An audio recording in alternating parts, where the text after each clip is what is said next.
Pengakuan Kentiarso, pengemudi Calya selamat dari kecelakaan Karombol, dilindungi sabuk pengaman saat ditabrak. Kentiarso, warga Magelang melajukan mobil Toyota Calya AA 1368C warna merah ke arah Bawen. Dia berencana mampir di kota Salatiga sebelum ke Sragen. Sesampainya di simpang exit tol Bawen, Kentiarso menghentikan mobilnya karena lampu rambu lalu lintas merah. Belum berhenti lama, sekira pukul 10.15 WIB, dia mendengar dari arah Semarang ada bunyi klakson sangat keras dan berulang. Ternyata itu dari truk, sepertinya sopirnya menyadari kalau truknya mengalami remblong, dan mencoba mengingatkan kendaraan yang ada di depan. Ujarnya, Jumat, 5 Juli 2024. Lalu kendaraan di depan saya itu maju, tapi saya tetap kena tabrakan.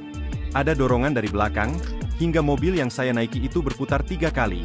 Sekali nabrak separator, muter lagi kena separator dan kemudian berhenti, kata Kentiarso.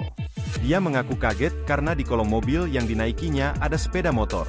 Kentiarso mengaku bersyukur karena dirinya tidak mengalami luka luar sedikitpun meski mengalami kecelakaan yang luar biasa. Terpisah, Kasat Lantas Polres Semarang AKP Arpan mengatakan kecelakaan tersebut terjadi di simpang exit tol Bawen wilayah Kelurahan Tegalrejo Kecamatan Bawen Kabupaten Semarang. Tidak ada korban jiwa dalam kejadian ini, untuk korban luka sudah mendapat perawatan medis, ujarnya.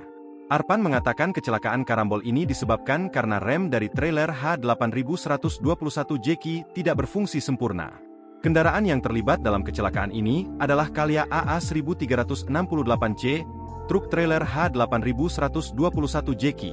Selain itu ada juga mobil box H9120BV, dan sepeda motor Honda CBR ED 3036 BKF, yang turut menjadi korban kecelakaan. Download Tribun X sekarang, menghadirkan lokal menjadi Indonesia.